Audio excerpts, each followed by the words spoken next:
దేవుణ్ణి ప్రేమించు వారికి, అనగా ఆయన సంకల్పము చొప్పున పిలువబడిన వారికి. చూడండి ఏం రాయిస్తున్నాడు అక్కడ, సంకల్పము. సంకల్పం అంటే ఏంటి? ఒక చిత్తం. ఎవరి చిత్తము? దేవుని చిత్తం. దేవుడు ఒక చిత్తాన్ని కలిగి ఉన్నాడనే సంగతి ఇక్కడ తెలియజేస్తున్నాడు.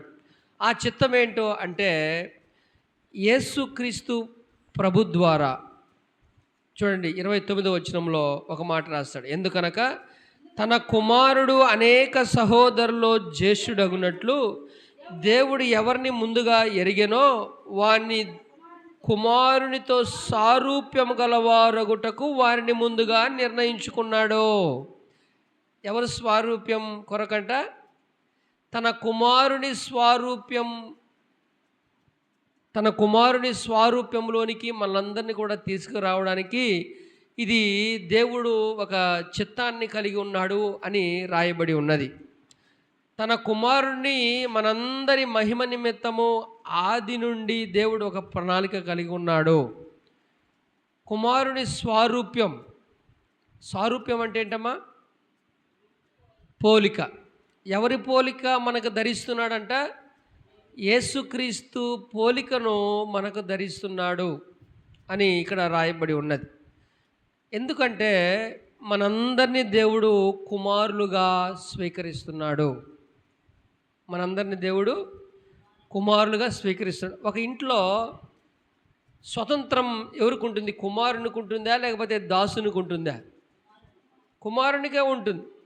కాబట్టి ఈ లోకంలో మనము దాసులుగా ఉన్న వారమైన మనలను దేవుని కుటుంబంలో ఒక దాసత్వము నుండి కాక కుమారులుగా దేవుడు మనల్ని స్వీకరించడానికి, స్వతంత్రులుగా దేవుడు చేయడానికి ఆది నుండి దేవునికి ఉన్న ప్రణాళిక అని ఇక్కడ గ్రంథకర్త వివరిస్తున్నాడు. కాబట్టి ఇంకొక విషయం మనం వాక్యం చదివితే మనకు బాగా అర్థమవుతుంది. ఎఫెసీయులకు రాసిన పత్రిక, ఇది దేవుడు ఎప్పుడు కలిగిన ఉద్దేశము అంటే ఆదియందు దేవుడు జగత్పునాది వేయబడక మునిపే ఈ తలంపును కలిగి ఉన్నాడు అన్న విషయము ఇక్కడ మనకు తెలియజేస్తుంది. ఎఫెసీయులకు రాసిన పత్రిక 1వ అధ్యాయము మనం కానీ చదివితే 4వ వచనం, అక్కడ కొన్ని మాటలు మనం జ్ఞాపకం చేసుకుంటే, ఎఫెసీయులకు రాసిన పత్రిక 1వ అధ్యాయం 4వ వచనం, ఎట్లనగా తన ప్రియుని యందు తాను ఉచితముగా మనకు అనుగ్రహించిన తన కృపా మహిమకు కీర్తి కలుగునట్లు, ఏమంట? తన చిత్తము అన్నది మీరు అండర్లైన్ చేసుకోవాలి, జ్ఞాపం చేసుకోవాలి. తన చిత్త ప్రకారమైన దయా సంకల్పము చొప్పున యేసుక్రీస్తు ద్వారా తనకు కుమారులుగా, ఎవరికి? దేవునికి, తండ్రైన దేవునికి తనకు కుమారులుగా. ఎవరి ద్వారా? యేసుక్రీస్తు ద్వారా తనకు, అనగా తండ్రైన దేవునికి కుమారులుగా స్వీకరించుటకై అని ఇక్కడ రాయబడింది. అక్కడ కామా ఉంది, మనం తర్వాత చదువుదాం. కాబట్టి స్వీకరించుటకై మనల్ని ముందుగా తన కోసం నిర్ణయించుకున్నాడు. హల్లెలూయా. కుమారులుగా స్వీకరించడానికి దేవుడు మనలను ముందుగా నిర్ణయించుకున్నాడు. అంటే ముందుగా జగత్పునాది వేయబడక మునుపే అని వాక్యం రాయబడి ఉన్నది. కాబట్టి మనం చూస్తే అదే వచనంలో కింద మనం చూస్తే మనము తన ఎదుట పరిశుద్ధులను నిర్దోషులై ఉండవలనని జగత్పునాది వేయబడక మునుపే ప్రేమ చేత క్రీస్తులో మనలను ఎప్పుడు ఏర్పరచుకున్నాడంట? ఎప్పుడు ఏర్పరచుకున్నాడంట? జగత్పునాది వేయబడక మునిపే మానవులు అంటే ప్రభు పోయిన వారం మనం జ్ఞాపం చేసుకున్నాం. ఆయన దేవుడై ఉండి దాసుని స్వరూపం ధరించుకున్నవాడుగా ఈ లోకానికి వచ్చాడు. అంటే మానవులు ఈ భూమి మీద పాపానికి దాసులుగా ఉన్నారు, స్వతంత్రులుగా బ్రతకడం లేదు. అంటే ఏంటి? పాపములో యొక్క బందీలైపోయి ఉన్నారు. కాబట్టి దాసులుగా ఉన్న మనలను, అనగా పాపానికి దాసులుగా ఉన్న మనలను స్వతంత్రులుగా చేయడానికి దేవుడు జగత్పునాది వేయబడక మునిపే క్రీస్తులో మనలను ఏర్పరచుకున్న విషయం ఇక్కడ తెలియజేస్తూ ఉన్నాడు. హల్లెలూయా. కాబట్టి ఇప్పుడు మనము దేవుని యొక్క స్వరూపంలోనికి దేవుడు మనను మార్చుకున్నాడు అన్న సంగతి వివరిస్తున్నాడు. కాబట్టి కొన్ని మాటలు మనం వింటే మనకు అర్థమవుతుంది. ఎందుకంటే మనం ఎప్పుడైతే దేవుని కుమారులుగా ఎలాగ మనము పిలువబడుతున్నామంటే కేవలము విశ్వాసము ద్వారా. అర్థమవుతుందా? ఎలాగంట? విశ్వాసము ద్వారా. గలతీ రాసిన పత్రికలో ఒక మాట మనం చదివితే మనము దేవుని బిడలం ఎలా అవుతున్నాం అన్న సంగతి చక్కగా రాస్తాడు. దేవుని బిడలం ఎలాగా పిలువబడుతున్నాం, ఎలాగ అయ్యాము అంటే, కాబట్టి మనము విశ్వాసము ద్వారానే దేవుని బిడ్డలు అవుతున్నాం అన్న సంగతి గలతీ రాసిన పత్రిక 3వ అధ్యాయము 26, 27 వచనములు చాలా చక్కగా చెప్తాడు. అయితే 26 వచనం, యేసుక్రీస్తునందు మీరందరూ విశ్వాసము వలన దేవునికి కుమారులు అవుతున్నాము. ఎలాగంటమా? దేవుని బిడ్డలముగా, దేవుని కుమారులుగా దేవుడు ఆది నుండి ప్రణాళిక చేసిన తన కుమారుడైన యేసు ప్రభు ద్వారా ఎప్పుడైతే మనం విశ్వసిస్తున్నామో ఆ ప్రక్రియలో అదేవిధంగా ఆ విశ్వాసము ద్వారానే మనము దేవుని కుమారులుగా పిలువబడుతున్న సంగతి గ్రంథకర్త ద్వారా దేవుడు వివరిస్తున్నాడు. చూడండి, మనము రక్త మాంసము ద్వారా కాదు. యోహాను సువార్తలో ఒక మాట చెప్తాడు, రండి, చక్కగా రాయబడుతుంది. యోహాను సువార్త 1వ అధ్యాయం 12వ వచనం ప్రకారం మనం చూస్తే 12-13 వచనంలో చక్కగా రాస్తాడు. దేవుణ్ణి ఎవరైతే అంగీకరిస్తారో, చూడండి, ఒక అధికారం అనేది అక్కడ తెలియజేస్తాడు. ఒక అధికారం, మనం దేవుని కుమారులు అవ్వడానికి ఒక అధికారం అనేది అక్కడ రాయిస్తాడు వాక్యము ద్వారా. 1వ అధ్యాయం 12-13 యోహాను సువార్త. తనను ఎందరు అంగీకరించుదురో వారందరికీ, అనగా తన నామమందు విశ్వసించిన వారికి, ఎవరి నామమందు? యేసు నామమందు విశ్వసించిన వారికి. ఎవరి పిల్లలంట? దేవుని పిల్లలగుటకు అధికారము అనుగ్రహించిన ఒక అథారిటీ, ఒక అధికారం అనేది ఇక్కడ చూస్తున్నాం. దేని ద్వారా? దేవుని కుమారుని నామమందు ఎప్పుడైతే మనం విశ్వసిస్తున్నామో అప్పుడు మనం దేవుని కుమారులు అవుతున్నామనేది ఒక అధికారంగా ప్రకటన. దాని కింద వచ్చిన అంటాడు, మీరు శరీరేచ్ఛ వల్లైనను మనుష్యేచ్ఛలైనను కాదు జన్మించింది అంటాడు. 13 వచనం చదవండి. వారు అనగా ఎవరు? దేవుని నామమందు విశ్వసించిన వారందరూ వారు దేవుని వలన పుట్టిన వారే కానీ రక్తము వలనైనను శరీరేచ్ఛ వలనను మనుష్యేచ్ఛల వలన పుట్టిన వారు కారు. హల్లెలూయా. ఇప్పుడు మనం జన్మించాం అనగా దేవుని కుమారులుగా మనము అవ్వడానికి ఏంటి ఆధారం అంటే విశ్వాసము. ఆధారం ఏంటయ్యా? చెప్పండి గట్టిగా. ఏంటంట? విశ్వాసం. మనం మనుష్యేచ్ఛలైనను శరీరేచ్ఛ వల్ల కాదు మనం జన్మించింది.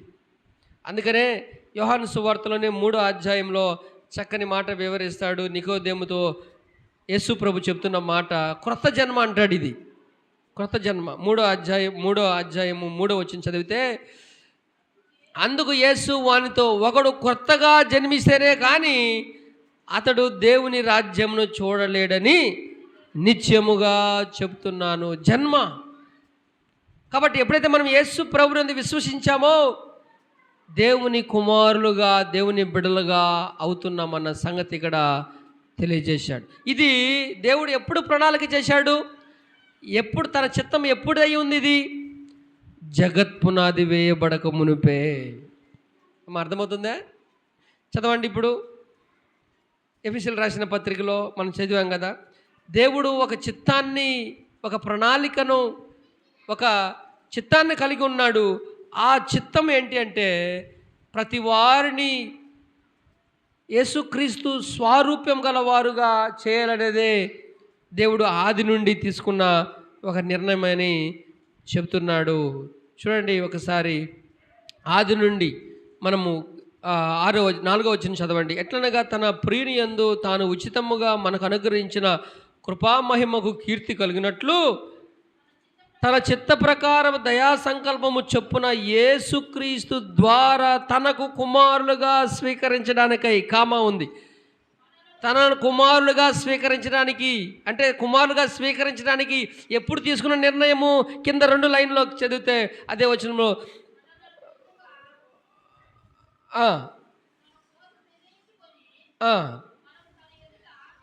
పరిశుద్ధులను నిర్దోషులనై ఉండవలనని జగత్ పునాది వేయబడక మునుపే ప్రేమ చేత మనలను ఏర్పరచుకున్నాడు.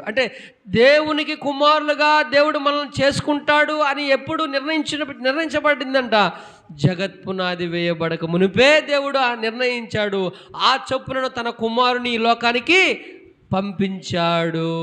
హల్లెలూయా. కాబట్టి ఎప్పుడైతే మనము యేసు ప్రభునందు విశ్వసించి బాప్తిసం తీసుకుంటున్నామో అప్పుడు జరుగుతున్న కార్యం ఏందో తెలుసా? మనందరిపైన ఆయన స్వారూప్యము అనేది దేవుడిస్తున్నాడు. చూడండి, గలతీ రాసిన పత్రిక ఈ మాట, గలతీ రాసిన పత్రిక 3వ అధ్యాయంలో ఈ మాట చదువుతాం. మనందరం ఎప్పుడైతే యేసునందు విశ్వసించి బాప్టిజం అనేది తీసుకుంటున్నామో అప్పుడు ఏం జరుగుతుంది అంటే చూడండి, 3వ అధ్యాయము 27వ వచనం. క్రీస్తులోనికి బాప్తిసం పొందిన మీరందరూ క్రీస్తును ధరించుకొని ఉన్నారు. ఎవరిని ధరించుకున్నాము అంటే మన పైన ఏమి ధరించబడింది? ఇప్పుడు క్రీస్తు స్వరూప్యం, క్రీస్తు పోలిక, క్రీస్తు రూపం నీ మీద వేయబడుతుంది. కాబట్టి నువ్వు దేవుని బిడ్డలము. హల్లెలూయా. నిన్ను దేవుని బిడ్డలుగా దేవుడు ఎలా చూస్తున్నాడు? ఇప్పుడు నీ దేవుడు చూసినప్పుడు నీ పైన ఎవరు రూపాన్ని చూస్తున్నాడంటే దేవుడు తండ్రి అయిన దేవుడు ఎవరు రూపం కనిపిస్తుంది నీలో? క్రీస్తు రూపము. హల్లెలూయా. కాబట్టి మనం చదువుకున్నాం కదా, ఏమంటే రోమిలు రాసిన పత్రిక క్రీస్తు స్వరూప్యంలోనికి మనలను దేవుడు రోమిలు రాసిన పత్రిక 8వ అధ్యాయం ఇంతకు ముందు మనం చదువుకున్నాం. చూడండి 29వ వచనం, 8వ అధ్యాయం 29. ఎవరు స్వరూపం అంటే 29వ వచనం. తన కుమారుడు అనేక సహోదరుల్లో జ్యేష్ఠుడగునట్లు దేవుడు ఎవరిని ముందుగా ఎరిగెనో వారు తన కుమారునితో ఏ రూపం అంటే? సారూప్యం అంటే కుమారుని స్వరూపమే, క్రీస్తు స్వరూపమే మన మీదకు ఉంది ఇప్పుడు. అల్లు చెప్పండి, అర్థమవుతుందా? కాబట్టి క్రీస్తు స్వరూప్యం నీ మీద ఉంది కాబట్టి దేవుడు మనందరినీ తన కుమారుని స్వరూపంలోనికి పిలుచుకుంటున్నాడు. మనమందరినీ ఇప్పుడు దేవుడు ఏమని? తన బిడ్డలుగా, తన కుమారులుగా, కుమార్తెలుగా దేవుడు మనలను స్వీకరిస్తున్నాడు. హల్లెలూయా. ఎప్పుడైతే మనం బాప్టిజం తీసుకున్నామో ఆయన రూపం అనేది మన మీదకి వస్తుంది. అందుకే మనం ప్రార్థన చేసేటప్పుడు మనం దేవుణ్ణి ఏమని ప్రార్థన చేస్తామంటే నాయనా, తండ్రి అని మొరపెట్టుకుంటాం. అవునా కదా? దేవుణ్ణి ఏమని పిలుస్తాం? ఇప్పుడు మనము ఆత్మ సంబంధంగా ప్రార్థన చేసేటప్పుడు దేవుని ఏమని పిలుస్తాం? గలతీ రాసిన పత్రిక 4వ అధ్యాయంలో చక్కగా వివరిస్తాడు గ్రంథకర్త. చూడండి, గలతీ రాసిన పత్రిక 4వ అధ్యాయము 4వ వచనం నుంచి చదవండి. అయితే కాలము పరిపూర్ణము అయినప్పుడు దేవుడు తన కుమారుని పంపెను. ఆయన స్త్రీ యందు పుట్టి మనము దత్తపుత్రులము కావాలని ధర్మశాస్త్రము లోబడి ఉన్న వారిని విమోచించుటకై ధర్మశాస్త్రము లోబడిన వాడాయను. మరియు మీరు కుమారులయ్యున్నందున నాయనా, తండ్రి అని మొరపెట్టు తన కుమారుని ఆత్మ దేవుడు మన హృదయంలోనికి పంపెను. కాబట్టి నువ్వు ప్రార్థన చేసేటప్పుడు దేవుణ్ణి ఏమని పిలుస్తావంట? నాయనా, తండ్రి అని పిలువబడతావు. కాబట్టి దేనికి? మనందరం ఎవరు ఇప్పుడు అంటే దేవుని కుమారులము. హల్లెలూయా. దేవుని స్వరూప్యం అనగా క్రీస్తు స్వరూప్యం కలిగిన వాళ్ళం. దేవుడు నిన్ను ఎలాగ చూస్తున్నాడంటే తన కుమారుని స్వరూప్యం నీలో చూస్తూ ఉన్నాడు. ఇది ఎప్పుడు దేవుడు తీసుకున్న నిర్ణయం అంట? దేవుని ఉద్దేశం ఎప్పుడుదంటే ఇది జగత్ పునాది వేయబడక మునిపే. హల్లెలూయా. జగత్ పునాది వేయబడక మునిపే దేవుడు ఈ నిర్ణయం తీసుకున్నాడు. ఆ నిర్ణయం చొప్పున ఇప్పుడు చూడండి, కాలము పరిపూర్ణమైనప్పుడు అంటాడు. అంటే దేవుడు ఎప్పుడో తీసుకున్న నిర్ణయముకి సమయము ఆసన్నమైంది కాబట్టి యేసు ప్రభుని లోకానికి పంపించాడు. ఎబిసిలు రాసిన పత్రిక ఎబిసిలు రాసిన పత్రిక 1వ అధ్యాయం 8వ వచనం ఏమంటాడంటే, కాలము సంపూర్ణమైనప్పుడు, అంటే దేవుడు ఎప్పుడో ఈ నిర్ణయం తీసుకున్న ఆ సమయము సమీపించింది. చదవండి 8వ వచనంలో, కాలము సంపూర్ణమైనప్పుడు జరగవలసిన ఏర్పాటు, చూడండి, జరగవలసిన ఏర్పాటు ఏంటి? ఏర్పాటు తన కుమారుని ద్వారా దేవుడు ఏ ఏర్పాటైతే ఉద్దేశించాడో, అర్థమవుతుందా? దేవుడు తన కుమారుని ద్వారా ఏ ఉద్దేశం అయితే ఉద్దేశించాడో ఆ కాలము సమీపించిన తర్వాత ఇప్పుడు మనందరికీ కూడా బయలుపరిస్థితి. చదవండి ఇప్పుడు, కాలము పరిపూర్ణమైనప్పుడు జరగవలసిన ఏర్పాటును బట్టి ఆయన తన దయా సంకల్పము చొప్పున తన చిత్తమును గూర్చిన మర్మము మనకు తెలియజేసి మనందరము సంపూర్ణమైన జ్ఞాన వివేచన కలుగుటకు ఆ కృప మన ఎడల విస్తరింపజేసెను. అంతకు మునుపు క్రీస్తు ఎవరంటే తెలీదు, మర్మం. అర్థమవుతుందయ్యా? క్రీస్తును ఒక మర్మముగా పెట్టాడు, ఒక మరుగై ఉన్న విధంగా పెట్టాడు. అందుకనే పౌలు అంటాడు, దేవుని జ్ఞానము ఒక మర్మముగా దేవుడు పెట్టాడంట, యేసుక్రీస్తును ఒక మర్మంగా పెట్టాడంట. అందుకే ఆయన దేవుడని తెలిసి ఉంటే ఆయన సిలువ వేసిన వాళ్ళు కాదు అని చెప్పి పౌలే చెప్తాడు. చదవండి ఒక మాట, ఆ మాట చదివితే కొరింథీయులకు రాసిన పత్రిక అంటాడు, యేసుక్రీస్తుని ఒక మర్మంగా దేవుడు పెట్టున్నాడు. కొరింథీయులకు రాసిన పత్రిక చూడండి, 1వ అధ్యాయం, కొరింథీయులకు రాసిన 1వ పత్రిక 2వ అధ్యాయం చదవండి. అక్కడ రాయబడి ఉంటుంది, యేసు ప్రభు వారికి మరుగై ఉన్నాడు, ఒకవేళ ఆయన కానీ తెలుసుంటే ఆయన సిలువేసే ఉండేవాళ్ళు కారు అన్న సంగతి చెప్తాడు. యేసు ప్రభుని ఒక మర్మంగా ఇక్కడ గ్రంథకర్త చూపిస్తాడు. 7వ వచనం చదవండి, 2వ అధ్యాయము 7వ వచనం. దేవుని జ్ఞానము మర్మమైనట్టుగా బోధించుచున్నాం. ఏంగా బోధిస్తున్నాడంట? మర్మం అంటే ఏంటి? దాచబడింది, తెలియంది, రహస్యమైనది, మర్మమైనదిగా ఈ జ్ఞానము మరుగైనది. జగత్ పునాదికి ముందే, చూడండి ఇక్కడ కూడా వాడతాడు ఈ మాట, ఇక్కడ కూడా వాడతాడు. ఏమని వాడతాడు ఇక్కడ? జగత్ పునాది అంటే భూమి ఆకాశం పుట్టక మునిపే దేవుడు ఆలోచనది, దేవుడు తీసుకున్న ఉద్దేశం ఇది. కాబట్టి జగత్ పునాది వేయబడక ముందే దీనిని దేవుడు మన మహిమ నిమిత్తం నియమించెను.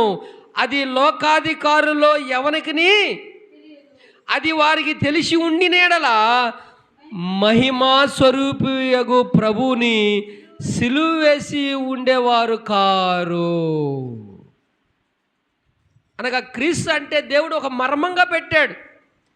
తీసుకున్న ఆ నిర్ణయము, ఆయన ఆలోచన, ఆయన చిత్తము, ఆయన ప్రణాళిక జగత్పునాది వేయబడక ముందే తీసుకున్న నిర్ణయము ఇప్పుడు కాలము పరిపూర్ణమైనప్పుడు తన కుమారుని లోకానికి పంపించి ఆ కుమారుని ద్వారా దేవుని చిత్తము నెరవేర్చబడాలని ఆ మర్మాన్ని ఇప్పుడు అందరికీ తేటగా తెలియాలన్న ఉద్దేశంతో తన కృపను అధికంగా చేశాడు. హల్లెలూయా. కాబట్టి యేసు ప్రభు ద్వారా ఎవరైతే విశ్వసిస్తారో వారిని దేవుడు కుమారులుగా స్వీకరిస్తున్నాడు. ఈ లోకంలో బానిసులైన వారిని, అనగా పాపము చేతను, అనేక దోషము చేతను, అనేక అపరాధముల చేతను బానిసులుగా ఉన్న మానవులను స్వతంత్రులుగా చేసి దేవుడు తన కుమారుని పోలికగా నిన్ను చేసుకుంటే నిన్ను దేవుని బిడ్డగా మార్చుకుంటున్నాడు. హల్లెలూయా. కాబట్టి ఈనాడు యేసు ప్రభు ఎందుకు ఈ లోకానికి వచ్చాడు అంటే మనందరినీ ఆయన కుమారులుగా చేసుకోవడానికి. అందుకే మనం ప్రార్థన చేసేటప్పుడు నాయన తండ్రి అని మొరపెట్టి ఆత్మను కలిగి ఉన్నాం. హల్లెలూయా. దేవుడు మనలను స్వతంత్రులుగా దేవుడు చేసి ఉన్నాడు. దేవుణ్ణి కలుసుకోవడానికి, దేవునికి నేరుగా ప్రార్థన చేయడానికి, నిజ దేవుణ్ణి మనం కలిగి ఉండడానికి, ఆయన రాజ్యానికి మనం చేరుకోవడానికి దేవుడు ఆది నుండే ప్రణాళిక కలిగి ఉన్నాడు. ఇది మొదటిది. రెండవ విషయం మనం చూద్దాం. ఆది నుండి ఆయన ప్రణాళిక ఏంటో తెలుసా? ఎఫెసీయులకు రాసిన పత్రికలో ఒకటి, తన కుమారుని స్వారూప్యం గలవారుగా మనల్ని చేసి తనకు కుమారులుగా దేవుడు మనల్ని చేసుకుంటున్నాడు. రెండవది, ఆ జగత్పునాది నుండే దేవుని ప్రణాళిక ఏంటో తెలుసా? ఆయన ఎదుట మనలను ఎలాగా నిలబెట్టాలని ఆయన ఉద్దేశం అంటే, చదివిన మాట ఎఫెసీయులకు రాసిన పత్రిక 1వ అధ్యాయము 4వ వచనం నుంచే మనం చదువుదాం. అంత కలిపి ఉంటుంది ఆ వచనాలంతా కూడా. ఎట్లనగా తన ప్రియుని యందు తాను ఉచితముగా మనకు అనుగ్రహించిన తన కృపా మహిమకు కీర్తి కలుగునట్లు, అక్కడ కామా ఉంటుంది చూడండి. తన చిత్త ప్రకారమైన దయా సంకల్పము చొప్పున యేసుక్రీస్తు ద్వారా తనకు కుమారులుగా స్వీకరించడానికై, అక్కడ కామా ఉంది. ఇది మొదటిది. చూస్తున్నారా లేదా? కామా ఉంది. ఇది మొదటిది. రెండవ ఆ కంటిన్యూషన్, రెండవది విషయం, మనను ముందుగా తన కోసం నిర్ణయించుకొని మనము తన ఎదుట, ఇది రెండవది, మనము తన ఎదుట పరిశుద్ధులమును నిర్దోషములనై ఉండడం వలనని జగత్ పునాది వేయబడక మునిపే దేవుడు మనల్ని నిర్ణయించుకున్నాడనే సంగతి ఇక్కడ చెప్తున్నాడు. ఎలాగుంచుకోవాలంటమా? దేవుడు తన ఎదుట మనను ఎలాగుంచుకోవాలని నిర్ణయించుకున్నాడంట? పరిశుద్ధులను నిర్దోషులుగా ఉండాలని దేవుడు ఆలోచించి ఉన్నాడు. అంటే మనము ఈ భూమి మీద ఉన్న మానవులు, వాక్యం ఏం చెప్తుందంటే, ఏ భేదము లేదు, అందరూ పాపము చేసి దేవుడు అనుగ్రహించే మహిమను, అంటే మనందరూ కూడా పాపులు. అంటే పాపం ద్వారా వచ్చే జీతం ఏంటి? మరణం. అలాంటి స్థితి మానవుడిది. అయితే దేవుని యొక్క చిత్తం ఏంటి, దేవుని యొక్క ప్రణాళిక ఏంటి ఆది నుండి అంటే, ఆ పాపం నుండి మనుషులను రక్షించి ఆ దేవుని ఎదుట మనను ఎలాంటి పాపము లేనివారుగా, దోషము లేనివారుగా, అతిక్రమము లేనివారుగా ఉంచుకోవాలనేది దేవుని ఆది నుండి ప్రణాళిక. హల్లెలూయా.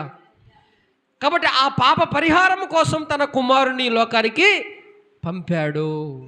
ఆ కుమారుని యందు ఆయన మీదే ఈ పాపం వేసి, అందరి పాపము, ఆయన కలువరి శిలువ మీద చనిపోయి పిడుగుద్దులతో, కొరడా దెబ్బలతో, ముండ్ల కిరీటంతో పెట్టుకొని మన శిక్ష అంతా ఆయన మీదే మోపి నిన్ను నన్ను పరిశుద్ధునిగా చేయడానికే దేవుడు తన కుమారుని పంపించాలన్న ఆలోచన ఎప్పుడుదే అంట? జగత్ పునాది వేయబడక మునిపే. అందుకే క్రీస్తు ఎఫెసీయులకు రాసిన పత్రిక 5వ అధ్యాయానికి రండి ఒకసారి. ఎఫెసీయులకు రాసిన పత్రిక 5వ అధ్యాయానికి వస్తే అక్కడ చక్కగా వివరిస్తాడు. తన ఎదుట ఈ భూమి మీద మానవులను తన కుమారులుగా చేసుకున్న వారిని దేవుని ఎదుట పరిశుద్ధులుగా, నిర్దోషులుగా పెట్టుకోవాలన్న ఆలోచన ఎప్పుడుదంట? జగత్ పునాది వేయబడక మునిపే. కాబట్టి ఆ ఆలోచన ప్రకారమే తన కుమారుని పంపించి అందరి కొరకు మ్రాణు మీద తను తాను అర్పించుకున్నాడని రాయబడింది. 25వ వచనం నుంచి, లేకపోతే 27వ వచనం నుంచి చదవండి. 5వ అధ్యాయం ఎఫెసీయులకు రాసిన పత్రిక. చూడండి, అటువలనే క్రీస్తు కూడా సంఘమును ప్రేమించి, అది చూడండి, సంఘం అంటే మనుషులు. ఇప్పుడు మనుషులు ఎలాంటి పరిస్థితుల్లో ఉన్నారు అంటే, కలంకంగా ఉన్నారు, ముడత కలిగి ఉన్నారు. అట్టిది మరి ఏదైనాను లేక ఎలాగ ఉంచుకుంటున్నాడు దేవుడు తన ఎదుట ఉందంటే, పరిశుద్ధులుగాను నిర్దోషమైన వారుగాను మహిమగల సంఘముగాను ఆయన తన ఎదుట దానిని నిలబెట్టుకొనవలనని వాక్యముతో ఉదక స్నానము చేత దాన్ని పవిత్రపరిచి పరిశుద్ధపరచుటకై దానిని తనను తాను అప్పగించుకొనేను. Praise the Lord. హల్లెలూయా. అంటే మానవులను దేవుడు పరిశుద్ధపరిచి దేవుని ఎదుట, ఆయన ఎదుట మనలను ఎలాంటి దోషం లేని వారుగా చేసుకోవడానికే యేసు ప్రభు అయిన తన కుమారుని లోకానికి పంపించాడు. ఆ కుమారుని యందు శిక్ష విధించి నీ పాపము నా పాపము తొలగించి ఆ దేవుని ఎదుట మనను పవిత్రులుగా, నిర్దోషులుగా, ఏ దోషం లేని వారుగా ఉంచుకోవాలనేది దేవుడు ఆది నుండి ప్రణాళిక. కాబట్టి కాలము పరిపూర్ణమైనప్పుడు తన కుమారుని లోకానికి పంపించాడు. హల్లెలూయా. ఆయన వచ్చి తను అర్పించుకున్నాడు, శిలువ మరణం పొందాడు, తిరిగి పునరుద్ధానుడై లేచాడు. కాబట్టి జరిగిపోయింది. విశ్వసిస్తున్న మనం పరిశుద్ధులం. దేవుడు మన పాపములన్నీ క్షమించాడు. దేవుడు మన అపరాధములన్నీ క్షమించాడు. అయితే ఇప్పుడు మనము తీసుకోవాల్సిన జాగ్రత్త ఏందో తెలుసా? మనము పరిశుద్ధులుగా జీవించాలి. హల్లెలూయా. మనము దేవుడు మనను పవిత్రులుగా చేశాడు కాబట్టి మనము ఇప్పుడు మన ముందు ఉన్న కార్యం ఏంటో తెలుసా? మనం పరిశుద్ధులుగా జీవించడమే మన ముందున్న పని. ఒకసారి చదువుకొని ముగిద్దాం.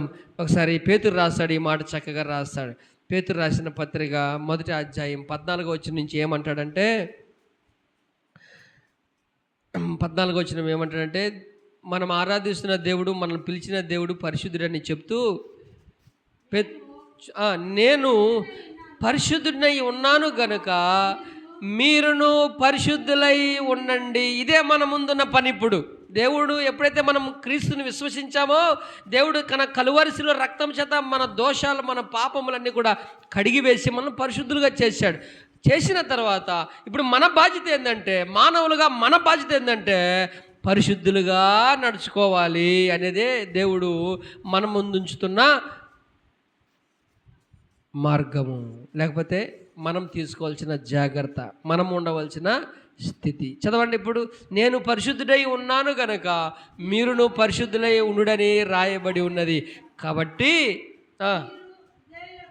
మీరు విధేయులకు పిల్లలై మీ పూర్వపు అజ్ఞాన దశలో మీకుండిన ఆశల ప్రకారము అనుసరించక మిమ్మల్ని పిలిచిన వాడు పరిశుద్ధుడై ఉన్న ప్రకారము మీరును పరిశుద్ధులై ఉండండి. దేవుడు మనల్ని పరిశుద్ధులుగా చేశాడు. అయితే పరిశుద్ధులుగా జీవించాల్సిన బాధ్యత ఎవరిది? అమ్మ, అర్థమవుతుందా?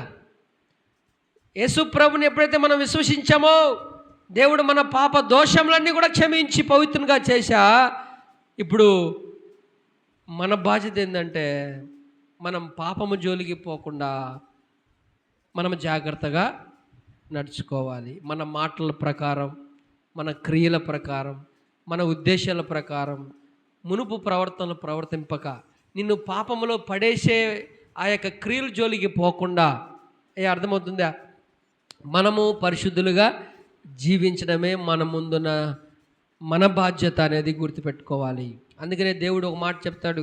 తెస్సలోనికి రాసిన పత్రిక చూడండి. తెస్సలోనికి రాసిన పత్రిక 4వ అధ్యాయము 7వ వచనంలో కానీ మనం చదివితే చూడండి, దేవుడు మనల్ని ఎందుకు పిలిచాడు, ఎలాగ ప్రవర్తించాలి, ఎలాగ జీవించాలనేది చక్కగా రాస్తూ చెప్తాడు. తెస్సలోనికి రాసిన పత్రిక, మొదటి పత్రిక 4వ అధ్యాయం 7వ వచనం చదవండి. 4వ అధ్యాయము 7వ వచనం.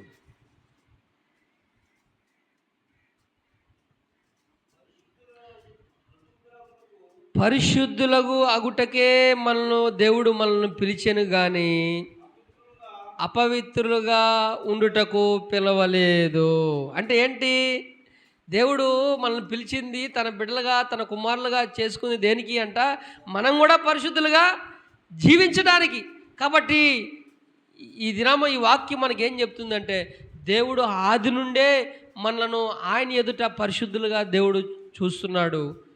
పరిశుద్ధులుగా ఉండడానికి దేవుడు మనల్ని నిర్ణయం చేసుకున్నాడు. ఆ ప్రకారమే తన కుమారుడు ఈ లోకానికి పంపించి మన పాపం నిమిత్తం ప్రాయశ్చిత్తంగా రక్తం చిందించి ఆయన విమోచించాడు. విమోచించబడిన తర్వాత, క్రీస్తుని నమ్మిన తర్వాత మనము కూడా పరిశుద్ధులుగా జీవించడానికి, పాపము జోలికి పోకుండా మన వంతు మనం జాగ్రత్త పడాలి. లేకపోతే నువ్వు అపరాధులుగా మిగిలిపోతావు. దేవుని ఎదుట పరిశుద్ధులుగా ఉండలేవు. ఒక దినాన దేవుని ఎదుట హాజరవ్వాల్సిన పరిస్థితి నీకు నాకు ఉంది. అప్పుడు నువ్వు క్రియలు మార్చుకోకుండా నీ మునుపు ప్రవర్తనలే ఉంటే దేవుడు తన ఎదుట మనల్ని ఉంచుకోడు. పాపం వలన వచ్చే జీతం మరణం అయితే, ఆ మరణం ఏంటంటే అగ్ని ఆరదు, పురుగు చావదు. చూడండి, మనం క్రీస్తుని విశ్వసించాక మన బాధ్యత ఏంటంటే పరిశుద్ధులుగా పాపము జోలికి పోకుండా. పాపం అంటే ఏంటి? క్రియలు, బూతు మాటలు. మనం చదువుకున్నాం కదా చాలాసార్లు. దేవునికి విరోధమైన క్రియలు, దొంగతనము, ఈ యొక్క మాటల ప్రకారంగా బూతు మాటలు, పోకిరి మాటలు, ఇవన్నీ ఉన్నాయి కదా. వ్యభిచారము, విగ్రహారాధన, ఇవన్నీ కూడా దేవునికి విరోధమైన క్రియలు. వీటి ద్వారా నువ్వు పాపములో పడిపోవడానికి మరలా అవకాశం ఉంది. కాబట్టి వీటికి దూరంగా ఉండు, శరీర క్రియలకు దూరంగా ఉండు, పవిత్రులుగా పరిశుద్ధులుగా నీ బాధ్యత నువ్వు నెరవేర్చాలి. ఒకనాడు మనం దేవుని ఎదుట హాజరవ్వాలి. దేవుడు తన రాజ్యంలో ఎవరిని నిలబెట్టుకుంటాడంటే పరిశుద్ధులుగా ఉన్నవారినే నిలబెట్టుకుంటాడు. కాబట్టి మన బాధ్యత ఏంటంట, దేవుడు మనల్ని పరిశుద్ధులుగా చేశాడు, దేవుడు మన పాపము కడిగివేశాడు. మన బాధ్యత ఏంటంటే మనము ఇక ఉన్న జీవితంలో మనం పాపము జోలికి పోకుండా మనం జాగ్రత్తగా ఉండాలని మన బాధ్యత. హల్లెలూయా.